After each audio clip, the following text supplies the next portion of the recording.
Hello, I'm Collin Law, an admissions consultant here at The Edge, and thanks for attending today. Just give me a moment to get the presentation started. Looks like that's working. So let me just see if that, I'm gonna put my face here for now. I think that will work. So again, thanks a lot for attending today.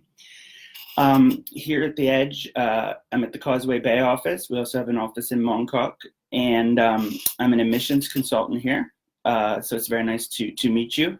And today the topic is going to be, do you need, when you're applying to university, do you need an admissions consultant or just work with an agency? And we're going to talk about sort of the differences between those and what would be right for you or your student. And then we're also going to talk about some of the most common questions people have related to the admissions process. So I hope today I can give you some useful information that will help guide you along in this process, rather difficult process of university admissions. And at the end, there'll be a chance to ask questions too. So again, thank you for attending. And first, I'm going to introduce myself. Sorry about that bar at the bottom of the screen. We can't seem to get rid of that. But maybe I can just put my video over that. That would help a little bit. So there's my profile. My name's Collin Law, and I went to Columbia University for my undergraduate studies in biology and population genetics. And then I went to Yale Law School, where after nearly completing my degree, I decided to move into a different sector and start a career in education. So after going to law school, I worked as a professional teacher for about 10 years, teaching biology and chemistry at the high school level, and also at the middle school level, at international schools. I also taught writing at a university. I've lived in Kazakhstan. After I left the US, I lived in Kazakhstan, where my education career began as a writing instructor at a university. And later I moved to Shenzhen, and then some years ago I moved to Hong Kong. And I got into the admissions consulting part of the business about 9 years ago when I moved to Shenzhen. And I'm also a test prep tutor. Often those things do go together, but I'm also a test prep tutor. SAT, ACT, GRE, I really do teach pretty much all the standardized tests. And I often believe that that's one of the most important thing, especially when it comes to US admissions, a little less for UK, but for US admissions, you really must master the standardized tests. And by doing so, you actually can, open the door a little bit at a school like Stanford. That's how you make it possible. It's certainly not a guarantee, but it is necessary.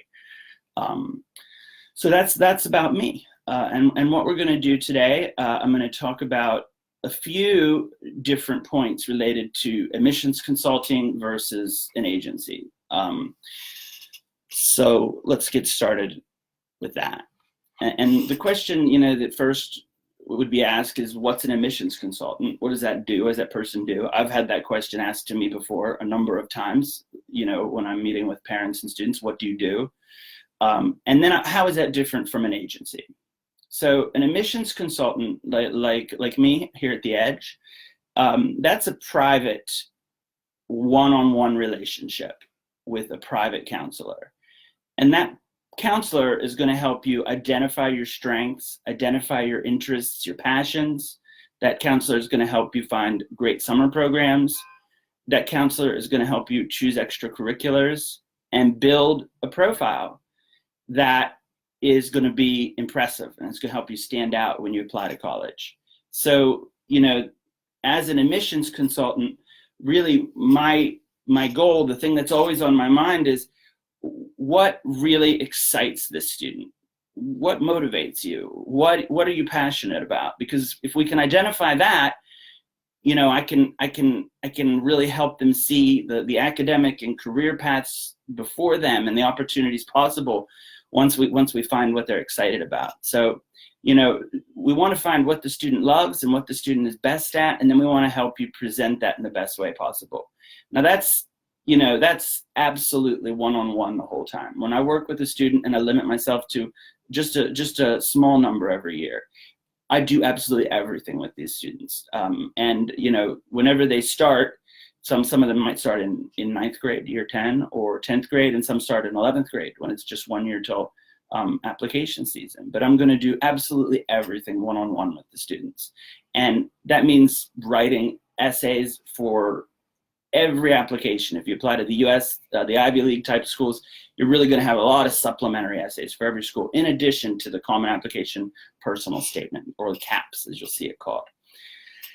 It's a little less essay heavy when you apply to the schools in the UK, but still the UCAS personal statement is very, very important. And when I work with a student, I mean, it's really quite normal to spend 50, 60 hours working just on these essays, draft after draft after draft. And that's a one-on-one personal service. And that's, you know, as a professional teacher, before I came into this role, I know students well, and I know what they're experiencing at school. So I can help them figure out the best pathway, the best courses to choose. And then when they need help with the subject or with test prep, I'm there to identify that and connect them with the right help or provide it myself. So I'm always there. It's like you have your school guidance counselor all to yourself. And that's a really big advantage, because as a former Ivy League student, I can teach you what they're looking for, and I can help you craft a strategic persona that's going to stand out in that application. The students I work with, I mean, these applications, we deal with them as though they're legal documents of great importance. Everything is perfect. We go through every line to try to really create that optimum profile. Now, what about an agency, on the other hand? So when I lived in mainland China, I lived in Shenzhen before I came here to Hong Kong. So that's not very far. That's only about 40 kilometers away. But there were a lot of students there working with agencies. And I found that these agencies, they tend to be very much like a factory. They're really quite robotic. They just kind of do this treatment on every student. Okay, here's your scores, here's your grades, here's your school list. And yeah, they're going to help you with your essays. They're going to help you polish up the application, but they're not really going to get to know you. You're probably going to work with multiple individuals, you know, maybe even more than 10. But they're not really going to get to know you as a person, and they're not going to help the student find the best pathway. So the service, you know, is helpful. Absolutely, they can make sure that you apply on time, and they can help you polish the grammar and the essays, but that doesn't really get to, you know, the level of sophistication that you need to present an attractive application to an Oxbridge or an Ivy League level school. So that's really the difference. Let's go to the next topic. This here is a great explanation of really what I just described. These would be this is like a way of sort of boiling down the roles that admissions consultants like myself would fill. And mentoring is really a huge part of it. We're going to guide the students and families through the entire process. My students and my families are always confident because we take care of everything early. I make sure that everything is handled at the appropriate time, that we're prepared early, and that the process goes smoothly. When a hitch comes up, like right now, we have all the schools that have closed, of course in Hong Kong, but that was like a month and a half ago. Then all the schools now in Europe and UK, my UK and my US boarding students are mostly thinking about coming back to Hong Kong now. Some already have, but I'm there to help deal with situations like that and advise. So, you know, unlike an agency, you always have that connection to me or your admissions consultant. We have several great admissions consultants here at the Edge, and that personal connection, you know, you always have that person there to help out when something comes up. And that certainly has been useful to a lot of my clients this year with the recent sort of chaos around the coronavirus and the travel restrictions and everything else.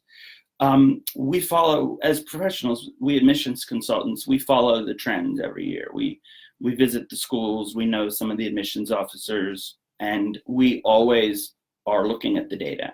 We can give you insight into, you know, what's evolving and help you really optimize your choices and your limited applications, because your school will limit you to a certain number. Typically 10 is the most common. But we're really going to be very individual in our approach. We're going to tailor the academic and extracurricular pathways. That's, you know, the courses you take and the clubs you participate in, your sports, your leadership. We're going to do that. Like each student I work with, I mean, that's a very individual thing. And I'm going to get to know that student, and we're going to have a good relationship. And we're going to make plans that really work for you if you're the student, or for the student if you're the parent. And then we're going to always be working towards this strategy. We're going to formulate this strategy, and in terms of the courses we take, the tests we take, what we write about in our personal statement, the clubs we join, you know, everything, the summer programs, and it's all going to build up to this very interesting, catching, attractive profile that we can use when we apply to college. So that's the goal there. And that's why I limit myself to really no more than 20 students per year. And that's an absolute maximum, because it's a lot of work. We want to do this with a very high level of sophistication. And that's what we're going to do. And through this process, you know, the students that I work with, they learn to be great writers. And they learn to be great students at an Ivy League type university. They kind of learn what's expected. And that can be really invaluable, because, you know, there's not that many people out there who really know how to do it. And that's the kind of guidance we can give your student. So let's go to some frequently asked questions. The first one is, and I picked these questions as 5 that come up, you know, very, very commonly when parents and students are asking about these topics. And the first one is, are the advantages of attending an Ivy League school or an Oxbridge really that much different from the less famous universities? I would say no and yes. It depends on how you look at it. I think the Ivy League in particular, or just Oxford and Cambridge, that's a little bit, you know, just to say those schools are great and the rest are less is absolutely not true. That's a little bit arbitrary, you know, which schools were in the Ivy League and which ones are not. I mean, Stanford obviously is harder to get into maybe than all the Ivy League schools, but it's certainly up there, and Stanford's not in the Ivy League. So, you know, it's a little arbitrary in that sense. But I would say a better question would really be, is attending like a top 20 US school or a top 10 UK school, maybe top 5, is that advantageous compared to other schools? Yes, there are some big advantages in terms of like the network that you will develop while you're at the school. There might be some really wonderful, great professors. And that network, you know, is going to be something that comes with you after you graduate. And that network of people, you know, who are in great professions, that can be a really powerful advantage as you're navigating your career later on. I've also found, having gone to Columbia as an undergrad, I found that when I was considering a PhD in biology, which I decided not to do, that was a long time ago, it really got me in the door, though. That Ivy League diploma really did get me in the door at a lot of schools, even without any outstanding others. Like I didn't have a research paper or thesis or anything like that to show them. But that got me in the door. That did get me considered, I think. So I think it's a spectrum. And I think when you go to the really well-known colleges, that absolutely can help. There is a bit of an advantage there. But I don't think it's just the Ivies. I think that advantage would really encompass all of the top 25 or so schools. You know, the big state schools like University of Michigan, Ann Arbor, California, Berkeley, California, Los Angeles. I mean, these schools really do confer the same advantage as the Ivies. The difference is small. But, you know, for some people, the brand name is important. And when you have a brand name like Harvard or Stanford on your resume, or Oxford or Cambridge, that absolutely stands out. The more important thing, though, is being successful once you get there. Whatever university you go to, you can succeed, and you can walk away with, you know, lots of knowledge and a great experience and a resume that's going to be attractive to graduate schools or employers. So the most important thing is finding a match, you know, much more than finding a way to get into Harvard. Much more important than that would be finding the perfect university for you. What's the perfect university? Where would you grow? Where would you thrive? That's what I like to help students find. But if it is, you know, as was the case with me, I definitely wanted to go to an Ivy League school, and I targeted those schools myself. That's, you know, if you have a good reason for it. Like, I just wanted to go to Columbia. I really wanted to live in New York City, and I wanted to experience the core curriculum there. Because as a science major, I wouldn't have gotten that at most other schools, except for University of Chicago has that similar core curriculum to Columbia. So those two schools were very attractive to me for that reason. But yes, in summary, it's really about how well you do there. Do a great job while you're there, and stand out while you're there, and that helps. That will be the recipe for success. It doesn't really matter which university it is, but there's a little bit of an advantage, certainly, to going to the top schools. So the second question, and this one I certainly hear every day, is how can a student stand out when there's so many strong applicants? And, you know, a school like Stanford, where the acceptance rate is 4.2%, how do you stand out? I mean, these admissions officers, they're reading so many applications, and they all have high SAT scores, almost all. They all have high grades. I mean, how do they decide? And that's where an admissions consultant comes in. That's where we can really help, because we can look for ways to distinguish the student from everybody else. That's why the first thing I'm thinking about when I work with any student is really, what's the strategic persona here? What's the picture that we're gonna paint through the personal statement, the recommendations, everything else in that application? I want that to cry out. And I want the admissions officer, when they read all these, okay, 1500 SAT 4.0, 1500 SAT 4.0, oh, Johnny, that guy from Hong Kong, blah, blah, blah, blah, blah. I want it to be memorable. I want them to read your file, and I want it to stick in their mind. And I want them to remember you. So when they go to committee and they argue for having you accepted in front of the rest of the admissions officers, you know, they're going to want to stand up for you. They like you. And, you know, especially with US admissions, that's really what you need to do to stand out. It's going to be different for every student. And that's why having an admissions consultant can really help you do that, because we can help you find that angle and get there. Obviously, when we're dealing with the top schools, you need the grades and the test scores to get considered. Now, the second part of this answer, though, would just be to say, it is a little more straightforward with the UK schools. When we're talking about the Ivy Leagues, you know, we're always looking for a way to write really creative personal statements that, you know, are going to leave quite an impression. But when we're applying to the UK schools, even if it's Oxford or Cambridge, typically the personal statement needs to be much drier, and it needs to really focus on your maturity and level of preparation for the course that you're applying for. So if you're applying for law, well, it should be about that. If you're applying for physics, it should be mostly about that. Very little of the personal stuff really is expected or is desirable.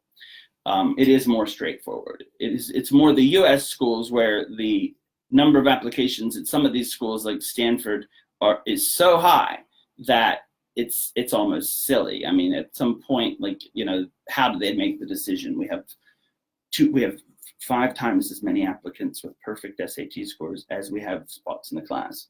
And then there's all the other applicants. I mean, it's silly. And we do need to stand out. But that's what we want to do. We want to have sort of that angle. We want to have something memorable. We want to be someone who, like, they might want to meet. Oh, that person is real. And the most important quality, if I had to pick a character trait, the most important quality to show is intellectual curiosity. So I'm always trying to make sure we're thinking about that. We want to show that we're thirsty for more knowledge. We're excited about knowledge for the sake of knowledge, not as a stepping stone to some job. Now, it could be a stepping stone to a job. That sounds really smart to me. Go to school in a field that is employable. But we just don't want to say that on the application. We want to be a little bit more of the purist or the theorist, the idealist.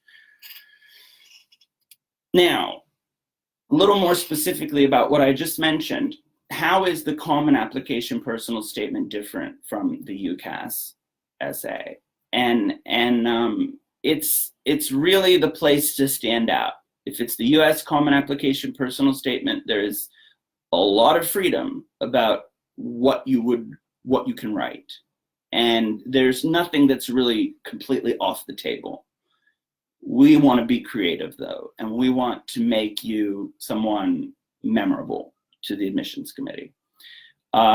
Whereas with the UCAS, it's very specific, it's very course focused. Many of my students apply to law courses in the UK, and I just actually had one student who was accepted to London School of Economics for law this morning. I'm very excited for her. And in fact, her standardized test score was quite low, but she thinks it's because of the personal statement that we worked on for so long that they still let her in. And her academics were great, but she had a bad day on test day. But anyway, in her personal statement, there was very little personal about it.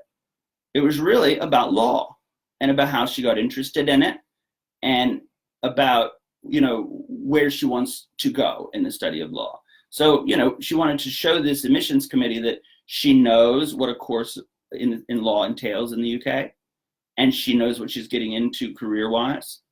And then she has a bit of sophistication. She knows a little bit about the subject. Like, she can discuss case law. She can discuss some specific precedents. She can discuss articles from law journals, all of which I helped her, find. As part of the process, I helped her learn where to find these sources and then how to talk about them. But, this personal statement was really pretty much all about law. There was, there were mentions of, her pupillage, which is like an internship at a law firm, summer experiences. We mentioned these things, but we're talking about them and how they relate to her becoming ready to engage in the study of law. That's really specific. In the US, you can change your major until the end of your second year of college. So you don't have to be committed to one subject. Often it's good to, be focused in one area, but it's not required. And you certainly don't have to talk about it in the whole personal statement. Everything's on the table for the US personal statement. So moving along, let me just check the Facebook page here. I got a little notification. Okay. So, very important question. The next question is, when should students start their studying for ACT or SAT? Now, this really, the simple answer is as soon as possible. I like students to start early because it's less stressful. You get control of the process early, you go in confident, and it doesn't have to be a crunch. It doesn't have to be, weeks upon weeks of cram studying and tons of mock tests, in the summer before your last year of high school. So I think it's good to start on the basics in 9th or 10th grade. Many people would say 9th is too early, but personally, if you want to start in 9th grade, I've seen that work out quite well for a lot of students. For both tests, there's the grammar component, and the grammar component is very learnable. And once you learn it, like the knowledge that you need for that, and it's all native speakers, myself included, need to learn this. We don't know it as native speakers. Once you learn it, you will get almost all the questions right. You will be able to figure out everything. That's not true for the reading comprehension section. That's always a little unpredictable. we could still improve a lot, but it's always unpredictable. The grammar, though, once you learn the rules, done, you get a high score. And that can be started in the 9th grade. I think starting with those grammar essentials, I actually do that with a lot of my admissions consultant clients. I just get them personally started on that early as possible so that they master it. And that grammar content you need to learn, that's going to be the same for ACT and SAT. The ACT English has 75 questions. The SAT grammar has 44 questions, but the content is the same. The points they test are the same. So it gets you ready for either one. And I think that would be useful. And then what I think would also be useful, let's say you start in 9th grade, learn the grammar, and then start reading more outside of class. And we need to be reading 2 types of things to build up that skill set for SAT type or ACT type.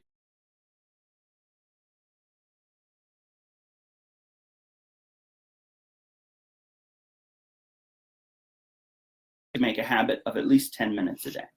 10 minutes is not very hard. You can find 10 minutes on the subway. You can find 10 minutes in the day. And then if you read more some days, that's great. But at least 10 minutes a day is a good habit. Now, the other type of reading, and for the fiction, by the way, it should be a book you like. It should be something you want to read. It doesn't even have to be the hardest book. If it's in 9th grade and you want to read Harry Potter, okay. The point is just read. The more you read, the more you will get used to what's coming. The material will just get easier. You need to be a reader though. And the second type of reading would be like news, politics. So these would be like newspaper and magazine articles from the US that are written for, an adult audience. So for example, The Economist, the New York Times, or the New Yorker magazine, et cetera, et cetera. Those kind of articles very much approach what you find on SAT, ACT.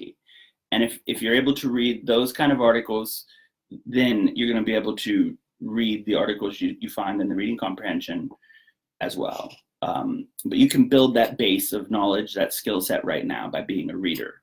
So 1, fiction, 2, news, politics, sort of that. It could be science. It could be like scientificamerican.com, theatlantic.com. It doesn't really matter which, exact area it's about or what topic it's about, but it needs to be sort of written for that adult audience from, certainly like if you see some US newspapers like USA Today, looks like it's written for a 3rd grader. So you certainly need to pick the harder sources. And they're going to be very similar. Often they're going to be where the SAT gets the passages in the first place. So I think that helps. And then I would say at the latest, you want to be doing mock tests and taking the course here at the edge. We have SAT or ACT Essentials course where you learn the grammar knowledge I talked about, but also the knowledge you need for the other sections, the reading, the math, and if it's ACT, the science, and then of course the essay. We have courses for that. And you definitely want to do that by the summer between 10th and 11th grade. That would be, that's really the latest comfortable time to start.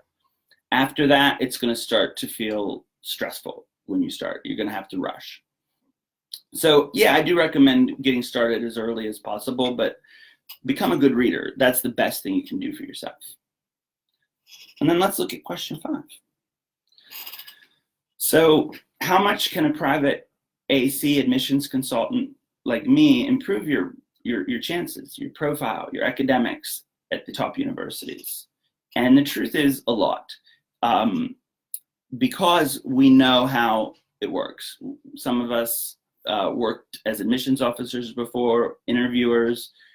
We've gone to these schools and we've worked with students every year in this process. And we know how it works. And because of that, we can really help you. I like to use the word optimize. I mean, your student or you, it's still you.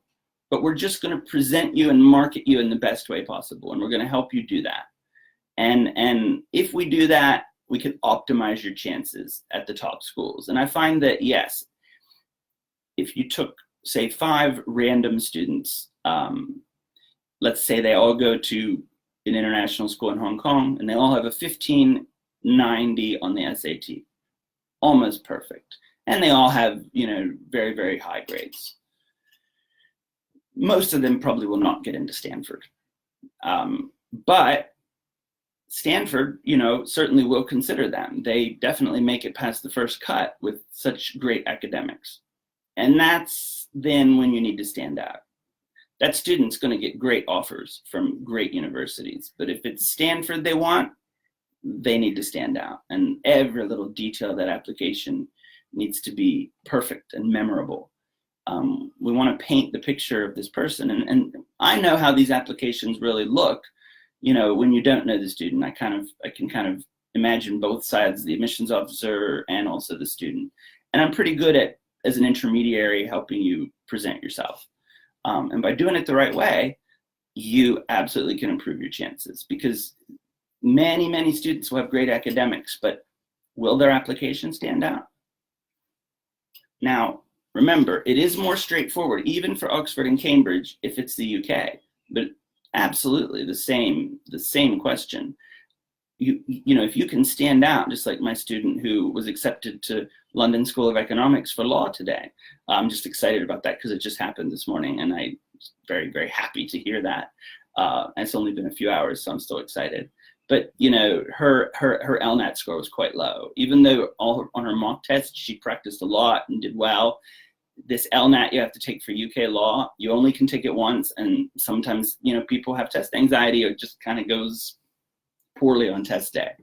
And by standing out, by having this UCAS statement that really showed sophistication, and by preparing for interviews, you know, which are quite important, and all these other things, she was able to stand out, and she got offers from some great schools, including LSE today, and also some others. So yeah, I mean, when you're dealing with at these top universities, I'm assuming if you're applying to Stanford, you have a high SAT and a high GPA. After that, we can help you a lot, because we can help you stand out. And that can actually make all the difference. But remember, it's a bit arbitrary. If you get rejected from Stanford, it does not mean you're bad. It means that they only accept 4.2%, and they just cannot take most people. But if we can stand out, it is absolutely going to improve our chances. And I think that's sort of why I like to say optimize. So that is all for today. I hope that was helpful. If you have any questions, you can actually post them to the Facebook group.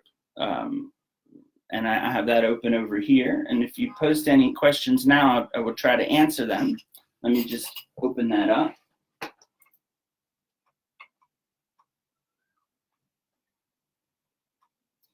Let me reload 1 second there.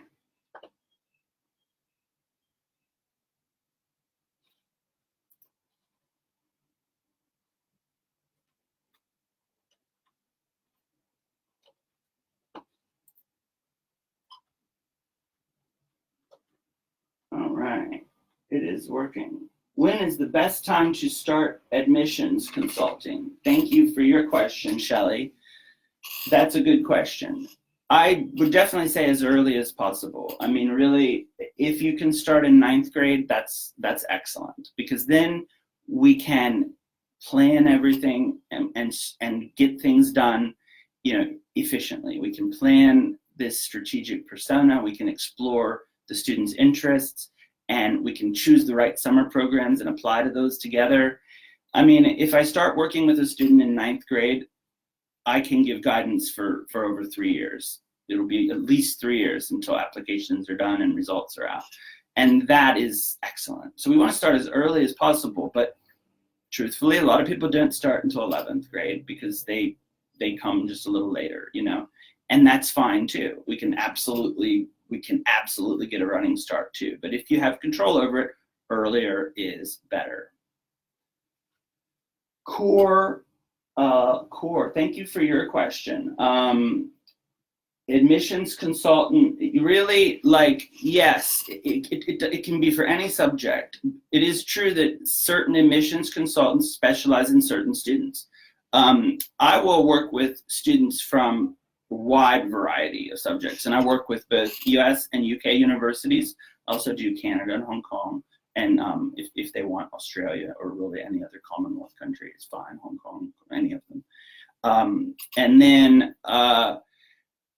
they will specialize maybe in certain types of students. Like, I also do US boarding schools, by the way, not the topic today, but essentially, if a student is applying to law course in the UK, or if a student is doing science and math, or medicine in the UK, like, those students often will come to me because of my background. So when it's like law and medicine, anything related to science and math, I get a lot of those students, but I also get other types of students too. We're pretty, I mean, I can work with you and help you find the subject you're the best at. My education is pretty broad. I wasn't super focused, and I got some good degrees, but they're kind of from all over the place in terms of subject. And that is not the best plan for your student, but it does mean that I'm pretty good at helping students no matter what their subject is, what course they want to study, kind of helping them figure out what they're passionate about and what they're interested in. So yeah, any subject, absolutely. But sometimes people want to pick a certain admissions consultant that's like a little more knowledgeable in the subject that they want to study. So well, it looks like that's all for the questions. So, well, let me check. Let me reload. Maybe that's not. Maybe there's another one.